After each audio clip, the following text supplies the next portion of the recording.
好啦，賽事已經開始咗啦。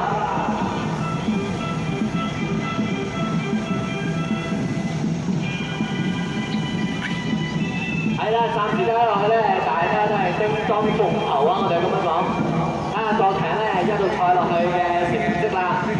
暫時啊，離遠望過去咧，紫色旗嘅、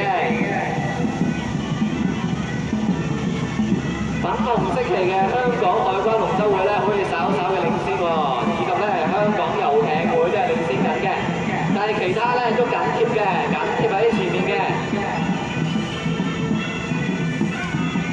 繼續領先嘅咧，我哋有啡色旗嘅香港遊艇會啦，接住係香港海關龍舟會，然之後係綠色旗嘅父母花園咧，都係相當嘅接近嘅。藍色旗嘅李小龍體育會啊，都係相當嘅犀利啊嚇，越跑越前啦。好啦，去到差唔多最尾階段啦，我哋見到明顯放咗出嚟嘅咧，有啡色旗嘅香港遊艇會啦。第二名咧望落去可能係李小龍體育會，以及係粉紅色旗嘅香港海關龍舟會嘅。好啦，接近終點啦，接近終點嘅時候咧，我哋見到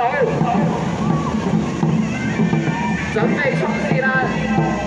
第一名嘅係香港遊艇會，第二名嘅係巴魯士粉紅